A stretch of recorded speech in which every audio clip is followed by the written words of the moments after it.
यह धन से भी कहीं बड़ा उसका मालिक होता है, तो आप तीसरा पग उठाइए और मेरे मस्तक पर रख दीजिए।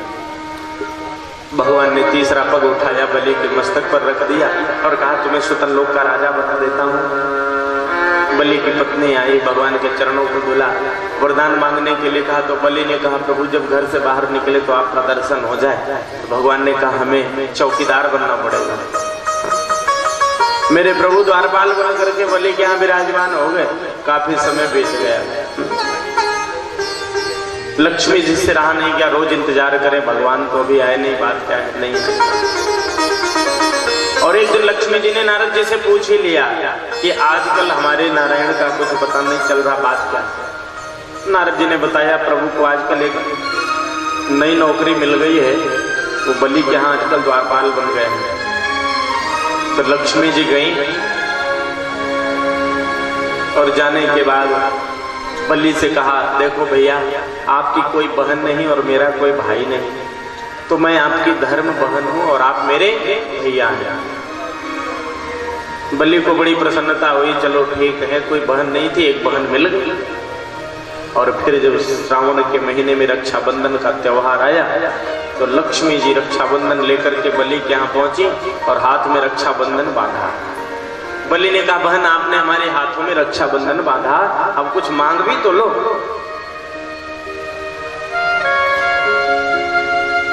देखो आप नारायण को बुलाओगे तो लक्ष्मी अपने आप चली आती है।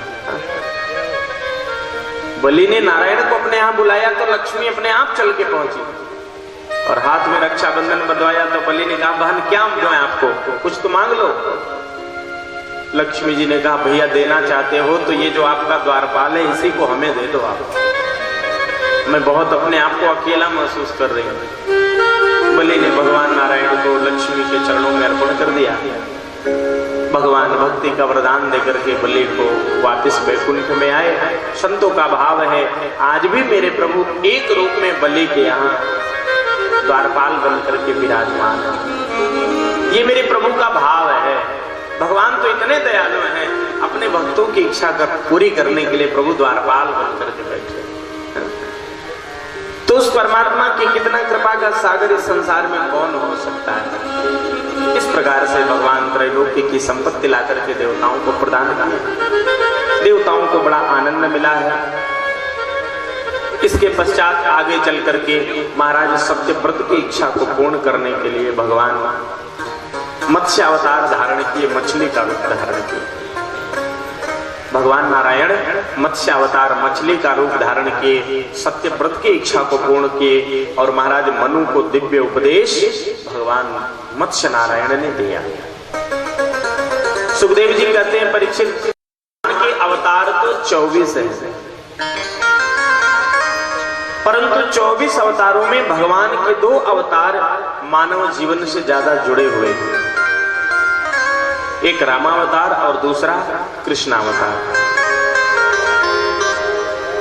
राम कृष्ण दो एक है, अंतर नहीं निमेष, इनके नयन गंभीर हैं, इनके चपल विशेष। मेरी राघवेंद्र सरकार के नेत्रों में गंभीरता है और श्री कृष्ण के नेत्रों में चपलता है।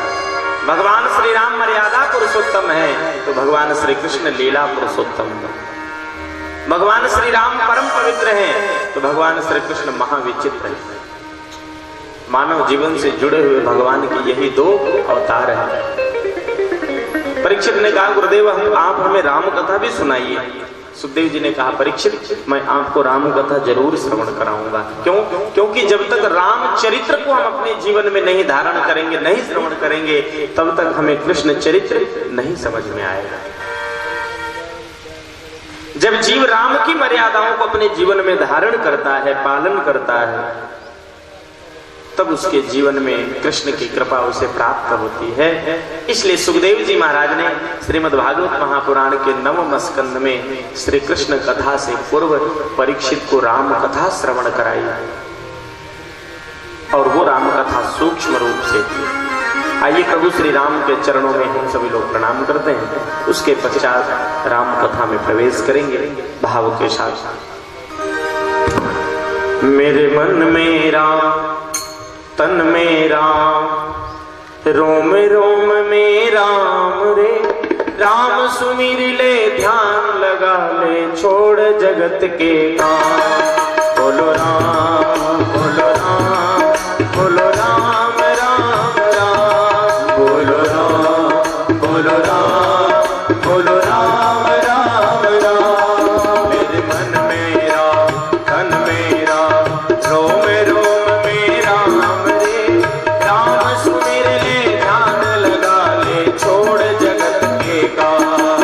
बोलो राम, बोलो राम, बोलो राम राम राम। बोलो राम, बोलो राम, बोलो राम राम राम।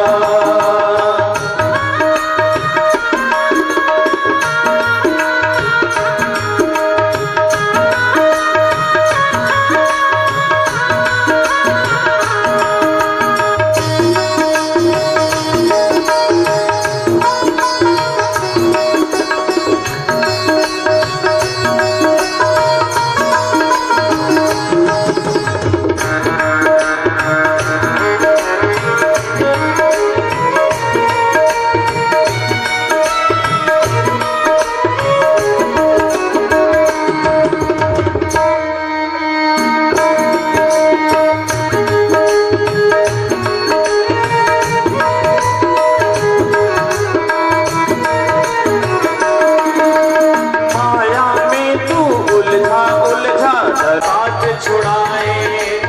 अब करता तू भगवानी, माया साथ छुड़ाए। दिन तो बीता दौड़ धूप में, दिन तो बीता दौड़ धूप में, हल जाए ना सामने। बोलो राम, बोलो राम, बोलो राम राम राम। बोलो राम, बोलो राम, बोलो राम राम राम।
तन के भीतर पांच लुटेरे डाल रहे हैं तेरा। तन के भीतर पांच लुटेरे डाल रहे मेरा। भूल गया तू राम रतन हो, भूल गया तू राम रतन हो, भूला पूजा राम रे। बोलो राम, बोलो राम, बोलो राम राम राम। बोलो राम, बोलो राम, बोलो राम राम राम। मेरे मने राम, रोम रोम में राम रे। ध्यान लगा ले राम नाम में, छोड़ जगत के काम। बोलो राम, बोलो राम, बोलो राम राम राम। बोलो राम, बोलो राम, बोलो राम राम राम।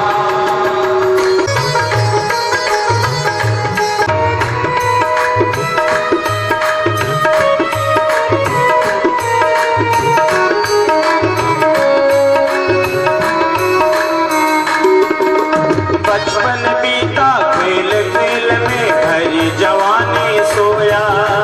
बचपन बीता खेल खेल में, हरी जवानी सोया। देख बुढ़ापा अब क्यों रोया, क्या पाया क्या खोया। देख बुढ़ापा अब क्यों रोया, क्या खोया क्या खोया। तेरे नहीं है अब भी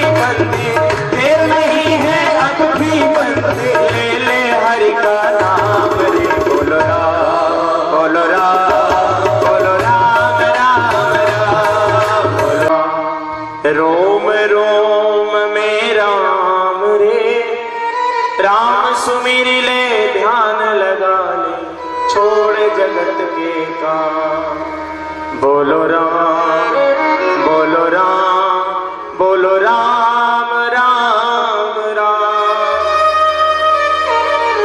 बोलिए भक्तवत्सल भगवान की जय। जय जय श्री राम। सुखदेव जी कहते हैं राजा राजा, भगवान श्री राम ने जिस परम पवित्र पावन वंश में अवतार लिया उसे हम सूर्य वंश के नाम से जानते हैं। भगवान श्री राम के वंश में बड़े ही प्रतापी राजाओं का जन्म हुआ है।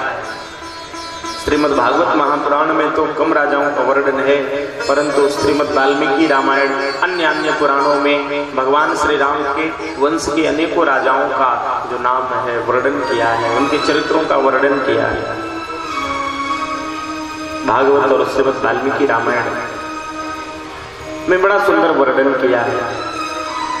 गुवर थे व्यक्त राजो व्यचरदनुजवनम पदम पदभ्याम प्रियाया पाणिस्पर्शमक्षभ्याम मृजति पथरुजो यो हरीन्द्रानुजाभ्याम वैरोणच्या शूर्पणख्या प्रिय विरहरुषा आरोपित भूवितृम्भ स्त्राब्धिर्बद्ध सेतु खलदवहनः कौसलेन्द्रोऽवतान्मः। भगवान श्री राम के वंश में कुछ प्रतापी राजाओं का वर्णन श्रीमद् वाल्मीकि रामायण और भागवत में दिया। भगवान श्री राम ने जिस परम पवित्र पावन वंश में अवतार लिया, कुछ वंशावली का नाम आया। सर्वप्रथम नारायण के नाभि से कमल और कमल के ऊपर ब्रह्मा जी का प्रादुर्भाव हुआ। ब्रह्मा जी के पुत्र हैं मरीचि, मरीचि के पुत्र हैं कश्यप, कश्यप के पुत्र हैं विवस्वान, विवस्वान के पुत्र हैं श्राद्ध देव, श्राद्ध देव के पुत्र हैं मनु, मनु के पुत्र हैं इक्ष्वाकु, इक्ष्वाकु के पुत्र हैं काकुत्स, काकुत्स के पुत्र हैं अनयना, अनयना के हैं विश्रांत, विश्रांत के पुत्र हैं पुरंजय, पुरंजय के पुत्र हैं सावत्स, सावत्स के पुत्र बृहदास, बृहदास के कैलाश, कुलास के सावत्स, सावत्स के कैलाश, मानधाता, मानधाता के पुत्र हैं त्रिवंदन, त्रिवंदन के पुत्र हैं त्रिशंकु, त्रिशंकु के पुत्र हैं अमरंद, अमरंद के पुत्र हैं दूसरे ये त्रिशंकु। इनके पुत्र हरिश्चंद्र, हरिश्चंद्र के पुत्र रोहित, रोहित के पुत्र हैं हरित, और हरित के पुत्र हैं बाहु, बाहु के पुत्र हैं सगर, सगर के पुत्र हैं असमंजस, असमंजस के पुत्र हैं अंशुमान, अंशुमान के पुत्र दिलीप, दिलीप के पुत्र भगीरथ, भगीरथ के पुत्र श्रुत, श्रुत के पुत्र सौदास, सौदास के पुत्र हैं सुदास, सुदास के पुत्र हैं अस्मक, अस्मक के पुत्र हैं मूलक, और मूलक के पुत्र आगे चल करके हुए एडमिड, एडमिड के पुत्र हैं दशरथ। ये दूसरे दशरथ हैं, ये चक्रवर्ती सम्राट अयोध्या नरेश नहीं, ये एडमिड के दूसरे पुत्र हैं दशरथ, और ये दशरथ के पुत्र विश्वा, और विश्वा के पुत्र हैं खटवांग, खटवांग के पुत्र हैं दीर्घबाहु, दीर्घबाहु के पुत्र हैं पृथुश्रवा, पृथुश्रवा के पुत्र हैं रघु, और रघु के पुत्र हैं अज, अज के ये दूसरे पुत्र हैं महाराज दशरथ, चक्रवर्ती सम्राट अयोध्या नरेश महाराज दशरथ। ऐसे ऐसे प्रतापी राजाओं का वर्णन श्रीमद् वाल्मीकि रामायण में बड़े ही अद्भुत भाव से वाल्मीकि जी ने किया है।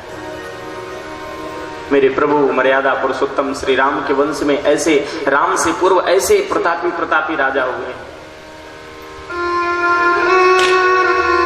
ऐसे भगवान की कथा तो अनंत है, हरि कथा, हरि अनंत, हरि कथा अनंता। मनुष्य नहीं वर्णन कर सकता है, भगवान की कथा मानव नहीं बोल सकता है, प्रभु की कथा तो प्रभु ही बोलते हैं। यह मानव तो एकमात्र निमित्त है, एक माध्यम बनता है, बोलने वाला परमात्मा है। यह अज्ञानी जीव क्या बोल सकता है? ये जीव अज्ञानी है, जीव कुछ नहीं बोलता प्रभु, ये बोलने वाले तो परमात्मा है, इनकी कृपा है, वही बोलते हैं, मनुष्य नहीं बोल सकता है। सुखदेव जी ने कहा राजन, जब तक हम राम चरित्र को अपने जीवन में नहीं धारण करते हैं तब तक हमें कृष्ण कथा नहीं समझ में आती। इसलिए राम की मर्यादाओं को अपने जीवन में धारण करो। जब राम की मर्यादाओं का पालन करोगे, राम के बताए हुए मार्ग पर चलोगे, राम ने जो अपने जीवन में किया उसे करोगे, तब कृष्ण की कृपा आपके जीवन में होगी। लोग कहते ना कृष्ण ने ऐसा किया, तो राम ने जो किया हम वो क्यों नहीं करते हैं? कृष्ण ने जो किया, विचार करिए, अगर भगवान ने जो किया अगर हम उसे करना ही चाहें और करें ही, तो 7 दिन के कन्हैया ने विष का पान किया था। पहले विष तो एक बार पचा के दिखाओ, विष पी करके तो दिखाओ। 7 दिन की कन्हैया ने विष का पान किया। इतनी ही भगवान की किए हुए कार्यों की इच्छा है, भगवान ने जो किया आप करना चाहते हो, तो 7 दिन के कन्हैया ने विष का पान किया, और एक बार विष पान करके और फिर देखो स्थिति क्या बनती है। राम मर्यादा पुरुषोत्तम है। राम ने कभी भी, ब्रह्म थे, अवतार लिया था उन्होंने, प्रकट हुए थे, उन्होंने एक बार नहीं कहा कि मैं भगवान हूं, उन्होंने तो बस मानवीय लीलाओं को किया। प्रभु ने मानवीय लीलाओं को किया, इसलिए राम की मर्यादा